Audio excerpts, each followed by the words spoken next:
Lembaga Perekonomian Nahdlatul Ulama (LPNU) PBNU menggelar rapat kerja nasional pertama di tahun 2023. Pada kegiatan tersebut,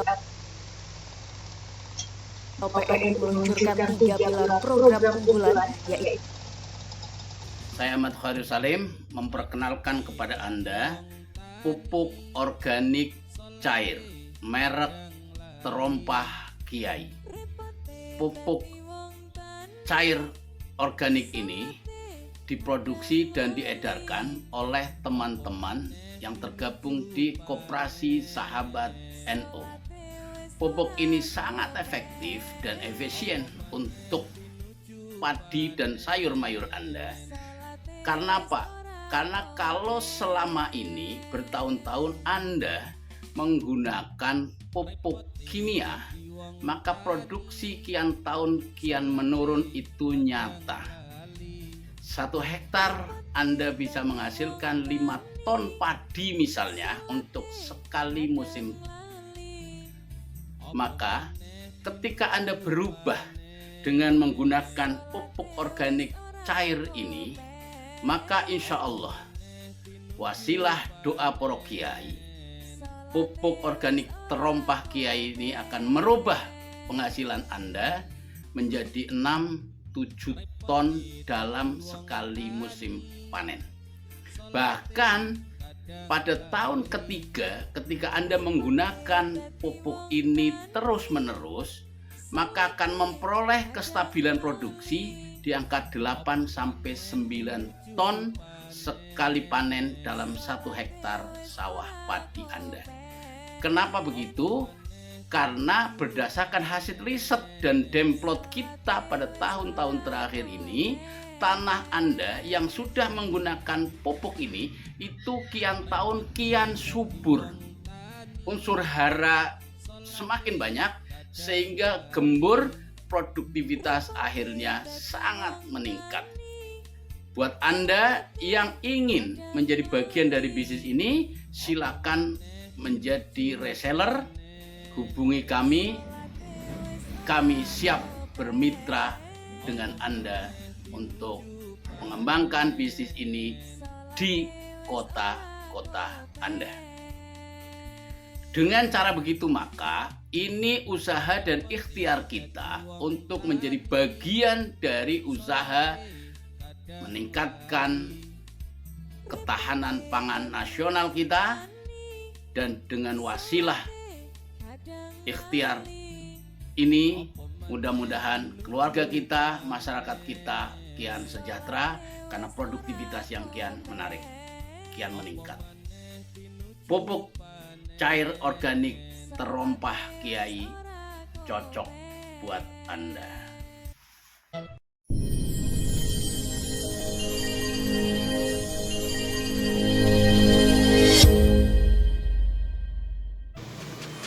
Bismillahirrahmanirrahim. Assalamualaikum warahmatullahi wabarakatuh. Kembali selamat siang, selamat pagi, selamat sore, selamat berjumpa kembali bersama kami di Entrepreneur College Channel. Saudaraku, saya kali ini akan mencoba menjelaskan tentang pemikiran saya agar LPNU atau Lembaga Perekonomian Nahdlatul Ulama itu menjadi agregat dari ekosistem ekonomi yang hendak kita bangun di Nahdlatul Ulama. Sebab ini penting menurut aku karena NU itu kan sejatinya bukan organisasi ekonomi, bukan organisasi profesi ekonomi, tapi organisasi diniyah, agama, dan sakfiyah atau peradab atau organisasi sosial atau organisasi keagamaan dan sosial. Maka itu kali ini saya akan mencoba karena saking besarnya jamaah atau jamiah Nahdlatul Ulama, tentu potensi pasar, potensi jamaah, potensi kapital, potensi sosial ini semua harus diolah dalam rangka kemandirian ekonomi NU. Karena ini ya semangat kemandirian ekonomi ini yang sedang ramai dibicarakan, terbukti dengan semangatnya para ketua LPNU yang tempo hari hadir di Rakernas NU di Hotel Borobudur, Jakarta di akhir Juli 2023. Saudaraku, ya, maka bagaimana menjadi agregat di dalam ekosistem ekonomi NU, karena saya melihat hal terpenting itu apa sih? Saya melihat hal yang terpenting saat ini dan paling urgent itu adalah menemukan pemain-pemain ekonomi NU. Sebab yang saya lihat, kalau saya ibaratkan sepak bola, di Nahdlatul Ulama itu orang semua pengen tepuk tangan. Semua di pinggir tribun bertepuk tangan, ramai, gemuruh, ya, seperti kelihatan besar. Ya, banyak orang-orang NU yang sesungguhnya kita hanya tepuk-tepuk tangan saja, hanya pasukan hore, atau paling banter itu menjadi pasukan tukang pungut tiket, tukang sobek tiket. Jadi yang main sesungguhnya di lapangan bola ini siapa dalam komunitas NU ini? Ya, siapa yang ada di tengah lapangan gelora sepak bola? Siapa di lapangan menjadi lapangan pemain ekonomi khususnya? Ya, kalau pemain istilahnya kita menjadi mayoritas jamiah atau jamaah sosial keagamaan, ya itu kita sangat mayoritas, bahkan sampai 100 juta lebih katanya penduduknya atau jamiahnya atau pasarnya. Tapi khusus kalau kita terjemahkan kepada sosial ekonomi, maka yang kita lihat adalah kebesaran NU ini masih ompong. Ekonomi NU masih rentan. Ya, kalau boleh disebut lebih ekstrim ya ompong tadi, gitu kan. Sebabnya apa? Kita belum menemukan pemain-pemain yang ada di tengah lapangan, sang bintang yang menjadi juara di dalam permainan ekonomi nasional kita. Kita masih menjadi pemain ekonomi pinggiran, periferal, bahkan nyaris tak terhitung, ya, tidak dihitung orang. Maka itu saya ingin menjadikan lembaga perekonomian LPNU itu menjadi sebuah lembaga yang punya agregat atau kemampuan menjadi agregat dari tumbuh dan semangatnya ekonomi NU. Kenapa satu? Karena organisasi ini, LPNU itu bukan organisasi yang legalitasnya adalah legalitas bisnis. Ini organisasi keagamaan, ini organisasi sosial, maka itu yang harus kita lakukan adalah menjadi agregat, bukan menjadi pemain ekonomi inti. LPNU mestinya memang tidak menjadi pemain, misalnya langsung menciptakan produk tertentu atau langsung menjual produk tertentu, gitu ya. Tapi LPNU menjadi pihak yang menjadi agregat. Nah, untuk menjadi agregat ini tadi karena kita dihadapkan pada realitas organisasi, yakni per 5 tahun akan ganti kepemimpinannya, akan ganti organisasinya. Tentu ini sangat mempengaruhi kepada keberlangsungan dari sebuah entitas bisnis yang diciptakan. Maka itu pengurus LPNU, lembaga perekonomian ekonomi NU itu hanya menjadi agregat dari tumbuhnya ekonomi Nahdien. Nah, yang kedua itu menciptakan ekosistem bisnisnya. Itulah tugasnya LPNU. Nah, menciptakan ekosistem bisnis itu artinya harus ada yang namanya legalitas organisasi bisnis. Di Indonesia kita kenal ada yang namanya PT, ada yang namanya koperasi, ada yang namanya CV dan lain-lain. entitas-entitas ini adalah entitas legalitas hukum yang bisa mewadahi bisnis-bisnis yang diciptakan oleh LPNO. Jadi pengurus LPNO itu menjadi pihak yang menciptakan perusahaan-perusahaan itu menjadi pemegang saham. Nah, bagaimana kalau menjadi pemegang saham kemudian kan nggak bisa bahwa LPNO sebagai organisasi perkumpulan itu kan tidak bisa di dalam akte notaris pemegang saham dari PT atau koperasi. Maka yang saya usulkan selalu ada yang namanya surat mandat. Jadi seperti yang saya lakukan di Jakarta Timur itu, bahwa PCNU ya atau organisasi induknya yakni MWC misalnya atau PCNU atau PWNU itu menjadi pihak yang memberi mandat kepada seseorang ini kita lihat mampu untuk mengoperasionalkan atau menjadi pemegang saham dari sahamnya milik organisasi. Jadi ada surat mandat sehingga ketika nanti bisnisnya ini jalan kan nggak bergantung dengan yang namanya mekanisme organisasi yang 5 tahun sekali ganti. Kalaupun ganti nanti terjadi pergantian organisasi, maka PT atau CV atau koperasi di mana saham NU ada di situ, maka ya dicabut saja atau diganti saja pemegang mandat tadi oleh organisasi induknya ini PC atau PW. Jadi bukan pihak yang akan langsung memainkan sebagai pemain bisnis.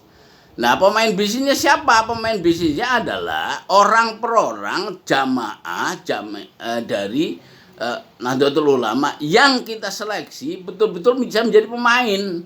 Misalnya produsen, ya harus menjadi produsen. Betul-betul misalnya produsen air kemasan, menjadi produsen makanan olahan dan sebagainya. Ini kan sudah bisnis yang rumit kalau tidak dikelola secara profesional. Ya, supaya kita betul-betul punya bisnis yang bagus, maka organisasi secara profesional itu harus dibentuk. Dan itulah yang namanya organisasi bisnis, legalitasnya bisnis, ya berbentuk PT atau koperasi atau CV. Jadi ini badan hukum bisa untuk digunakan untuk BUMNO, BUMNO, atau yang lain sejenisnya yang mau disebut apa oleh program dari setiap organisasi NU. Maka itu menjadi faktor agregat itu adalah LPNO itu tidak bisnis. Lah yang bisnis itu adalah PT, CV, organisasi yang kita ciptakan. Jadi pihak LPNO itu menjadi pihak yang memiliki atau owner atau pemegang saham dari entitas bisnis yang kita ciptakan itu. Caranya adalah dengan surat mandat. Surat mandat dari pengurus cabang kepada seseorang yang dinilai kompeten untuk mengelola usaha, maka dia akan dijadikan pemilik saham, pemegang saham mewakili karena diberikan mandat oleh organisasi. Nah, itu tercantum di dalam akte notaris dari perusahaan atau PT yang kita buat. Nah, nanti PT itulah yang bergerak menggerakkan organisasi bisnis. Ya, dia akan kalau produksi ya dia akan ngurusin produksi, ngurusin bahan baku, ngurusin karyawan, ngurusin modal, cari modal dan seterusnya. Sebagaimana layaknya operasional sebuah bisnis.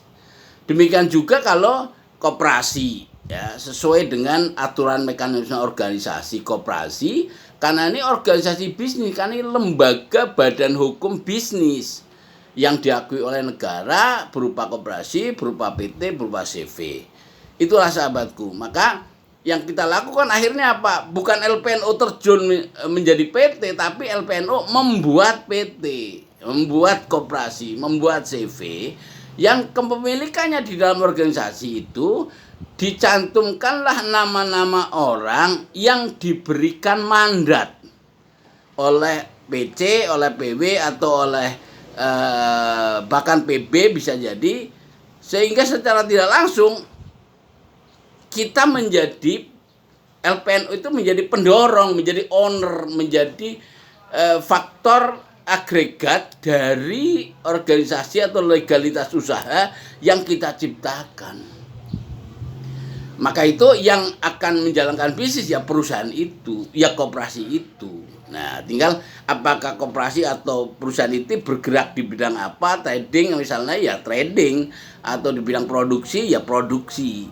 Itu ikuti aturan permainan sebagaimana layaknya organisasi bisnis yang berlaku di negeri ini, badan hukum bisnis yang berlaku di negeri ini.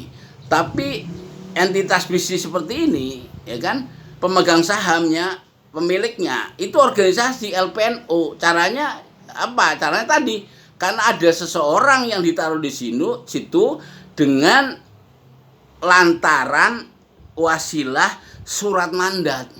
Nah, kalau nanti terjadi pergantian organisasi, kan di NU selalu ada mekanisme setiap 5 tahun pergantian organisasi. Maka ya kalau memang pengurus baru menghendaki diganti pemegang mandat, nah ya dicabut saja, buat surat mandatnya dicabut, kemudian buat akte perubahan daripada perusahaan yang dimaksud, yang kita miliki. Maka itu organisasi lembaga perekonomian Nahdlatul Ulama, dia pada posisinya bukan sebagai pemain bisnis secara langsung, transaksi langsung, tapi organisasi tetap organisasi diniyah, tetap organisasi sakofiyah, sosial, ya, yang kemudian karena organisasi ini jamaahnya besar, maka kita memanfaatkan sosial kapital ini, modal sosial ini untuk menjadi financial capital. Jadi berubahnya sosial capital menjadi financial capital, maka dilantari oleh organisasi namanya Lembaga Perekonomian Nahdlatul Ulama. Nah, organisasi ini bukan menciptakan bisnis, bukan menjadi pemain bisnis secara langsung, tapi menjadi faktor agregat yang menciptakan, yang membuat atau yang menjadi pemegang saham dari perusahaan-perusahaan yang kita buat, PT Koperasi Das Indonesia, lewat mekanisme surat mandat. Itu. Makanya ada surat mandat yang ditaruh, yang diserahkan untuk menjadi untuk menjadi misalnya pengurus koperasi, untuk menjadi komisaris, untuk menjadi direktur utama. Ini siapa yang dipilih oleh organisasi? Ya monggo, itu pihak organisasinya, pihak LPNU-nya yang memilih orang yang betul-betul kompeten. Nah, LPNU itu yang akan kemudian menjadi pembuka dari jejaring sosial ekonomi, potensi-potensi ekonomi yang ada di Nahdlatul Ulama di seluruh Indonesia. Kita bisa saling merajut. Ya, sekali lagi, inilah yang saya maksudkan dengan Lembaga Perekonomian Nahdlatul Ulama menjadi faktor agregat, faktor yang memicu tumbuhnya para pemain-pemain ekonomi. Bukan sekedar penonton, bukan sekedar tukang sobek tiket, ya, tapi memang betul-betul pemain di lapangan yang akan expert di bidangnya.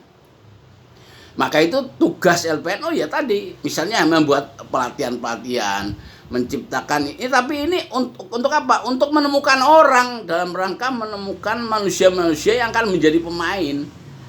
Sehingga pemainnya di sini bukan pemain bisnisnya, bukan LPNU secara langsung, tapi lembaga hukum usaha, lembaga badan hukum usaha yang diciptakan oleh LPNU. Nah, inilah sehingga LPNU itu akan ada di mana-mana, itu membuat perusahaan, membuat unit-unit bisnis usaha yang kemudian pemainnya kan banyak, sehingga tumbuh semangat berekonomi di Nahdiyin itu di mana-mana akhirnya bisa terwakili, bukan sekedar hanya menjadi pemain satu produk, tapi semua bisa dimainkan karena bagaimana mengelola. Nah, makanya hal yang terpenting selalu saya katakan, itu adalah menciptakan atau menjawab sebuah pertanyaan, apa sih yang menyatukan kita semua?